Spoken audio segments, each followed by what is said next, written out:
കുമാരനാശാൻ ചരമശതാബ്ദിയോടനുബന്ധിച്ച് തിരുവനന്തപുരത്ത് സെമിനാറും പുരസ്കാര സമർപ്പണവും നടന്നു. വ്യാസ ആർട്സ് ആൻഡ് കൾച്ചറൽ സ്റ്റഡീസ് സെന്ററിന്റെ ആഭിമുഖ്യത്തിൽ തിരുവനന്തപുരത്ത് സൗത്ത് പാർക്കിൽ നടന്ന സെമിനാർ രമേശ് ചെന്നിത്തല ഉദ്ഘാടനം ചെയ്തു. മലയാള കവിതയിലെ നവവസന്തത്തിന്റെ ഉണർത്തുപാട്ടുകാരനായിരുന്നു കുമാരനാശാനെന്നും അദ്ദേഹത്തിന്റെ കവിതകൾ കേരളത്തിന്റെ സാമൂഹ്യ ജീവിതത്തിൽ വരുത്തിയ മാറ്റങ്ങൾ ചെറുതല്ലെന്നും ഉദ്ഘാടന പ്രസംഗത്തിൽ രമേശ് ചെന്നിത്തല പറഞ്ഞു. എഴുത്തച്ഛനും കുഞ്ചൻ നമ്പ്യാർക്കും ശേഷം മലയാളത്തിന് ലഭിച്ച മഹാഭാഗ്യമാണ് കുമാരനാശാൻ.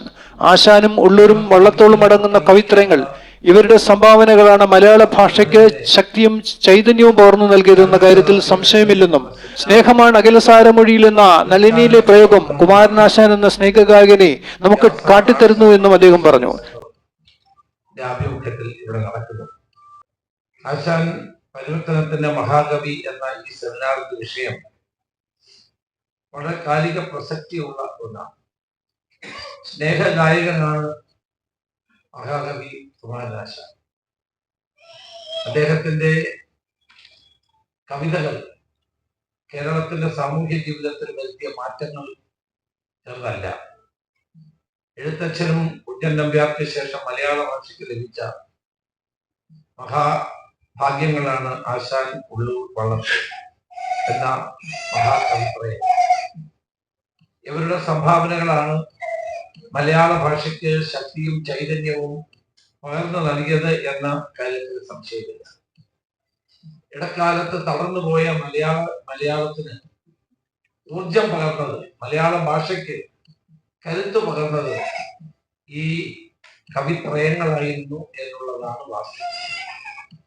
അതുകൊണ്ടാണ് ഇന്നും അവരുടെ കവിതകളെയും അവരുടെ എഴുത്തുകളെയും ജനങ്ങൾ മാനിക്കുകയും ജനങ്ങൾ മനസ്സിൽ സൂക്ഷിക്കുകയും ചെയ്യുന്നത്. കുമാരനാശാൻ കവികളുടെ മഹാകവിയായിരുന്നു എന്നാണ് പലക്കെ അറിയപ്പെടുന്നത്. കാവ്യകലയുടെ മഹത്വത്തെപ്പറ്റിയും വ്യാപ്തിയെക്കുറിച്ചും ആശാന് വ്യക്തമായ കാഴ്ചപ്പാടുകളുണ്ടായിരുന്നു.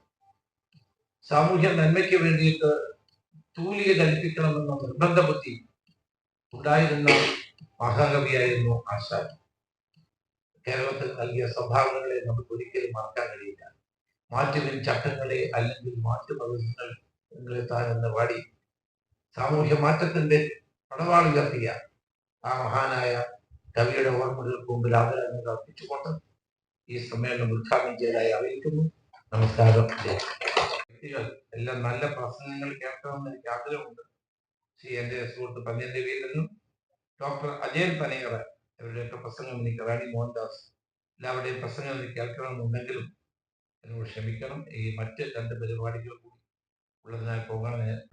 വിവിധ മേഖലകളിൽ മഹത്തായ സംഭാവനകൾ നൽകിയ വ്യക്തിത്വങ്ങളെ ചടങ്ങിൽ പുരസ്കാരം നൽകി ആദരിച്ചു.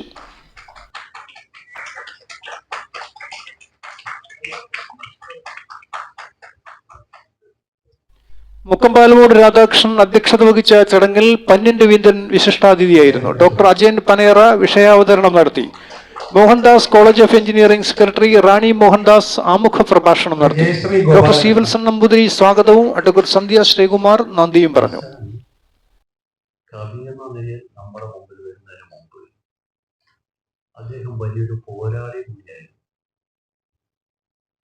പോരാളി മാത്രമല്ല, ഒരുപാട് ദുരിതം അനുഭവിച്ച ഒരു മഹാകവി കൂടിയായിരുന്നു അദ്ദേഹം. രവീന്ദ്രനാഥ് ടാഗോർ നമ്മുടെ നാട് എന്നും ഓർക്കുന്ന പേര്. ടാഗോർ കേരളത്തിൽ വന്നു. ഇവിടെ വന്നപ്പോൾ തിരുവനന്തപുരത്ത് സ്വീകരണം ഏർപ്പാടിയാണ്. ആ സ്വീകരണത്തിൽ വലിയ പരിപാടിയാണ്. ആ സ്വീകരണത്തിന് മുമ്പ് സംഘാടകർ തീരുമാനിച്ചു, ഒരാൾ ഒരു കവിത ചൊല്ലണം, ആശംസാ കവിത. അപ്പൊ ആര് ചൊല്ലും തർക്കമായി.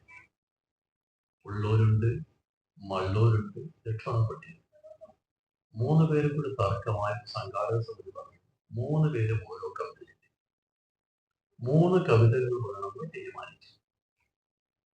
ഇത് സി കേശവൻ എന്ന് പറയുന്ന വിപ്ലവകാരിയാണ്. അദ്ദേഹം തിരുവനന്തപുരത്ത് വന്നിട്ട് സംഘാടകരെ വിളിച്ച് പറഞ്ഞു, നിങ്ങൾ 3 പേരെ തീരുമാനിച്ചല്ലോ, ആ കൂട്ടത്തിൽ എന്താ കുമാരനാശാനില്ല? ആശാൻ കവിയല്ലേ? തർക്കത്തിനൊടുവിൽ പറഞ്ഞു, ആശാനും കവിത ചൊല്ലാം. അങ്ങനെ ടാഗോർ വന്ന സദസ്സ്, നിറഞ്ഞ സദസ്സ്, ആ സദസ്സിൽ വെച്ച് ആദ്യമായി അഭിവാദനം 3 കവിതകൾ. സദസ്സ് നിശബ്ദമായില്ല. 4ാമത്തെ കവിത സി കേശവൻ നേരിട്ടാ ചൊല്ലിയത്, ആശാന്റെ കവിത. ആ കവിത കഴിഞ്ഞപ്പം ഒരു പ്രകമ്പനം പോലെ അവിടെയുള്ള ആളുകളെല്ലാം നിർത്താതെ കയ്യുകയായിരുന്നു. അത് കഴിഞ്ഞപ്പോൾ ടാഗോർ ചോദിച്ചു, ആരതായി കവിത? അപ്പോൾ കേശവൻ പറഞ്ഞിട്ട് സാക്ഷാൽ കുമാരനാശാനാണ്. എങ്കിൽ അദ്ദേഹത്തെ കാരണം കണ്ട് കെട്ടിപ്പിടിച്ച് ടാഗോർ പറഞ്ഞു, അങ്ങയുടെ വലിപ്പം അങ്ങക്കറിയില്ല, അങ്ങ് അഗാധമായ ജ്ഞാനമുള്ള ആളാണ്. Associate professor doctor Ajayan Panayar sir സ്വാഗതം ആശംസിച്ച സഹപ്രവർത്തകൻ ശ്രീവത്സൻ നമ്പൂതിരി. 13 സ്തോത്രകൃതികൾ എഴുതിയിട്ടുണ്ട് ആശാൻ. ആ 13 സ്തോത്രകൃതികളും കഴിഞ്ഞിട്ടാണ് 1907 വീണപൂവ് എഴുതുന്നത്. വീണപൂവ് എഴുതുമ്പോൾ എന്തായിരുന്നു ആശാൻ മലയാള കവിതയിൽ കൊണ്ടുവന്ന പരിവർത്തനം എന്ന് ചോദിച്ചാൽ, പൂവിനെ പറ്റി കവിത എഴുതുന്നത് വലിയ അത്ഭുതമൊന്നുമല്ല. അതിനു മുമ്പ് കവി പുഷ്പമാല തന്നെ ഇവിടെ ഉണ്ടായി. നമ്മുടെ നാടിന്റെ ഏറ്റവും വലിയ പുണ്യം, മഹത്തുക്കളായ ഒരുപാട് ഗുരുക്കന്മാർ, ഒരുപാട് എന്ന് പറഞ്ഞാൽ ഒരു നീണ്ട നിര തന്നെയുണ്ട്. എവിടെ തുടങ്ങണമെന്നും അവസാനിക്കുന്നില്ല, അതിങ്ങനെ നടന്നുകൊണ്ടിരിക്കുകയാണ്.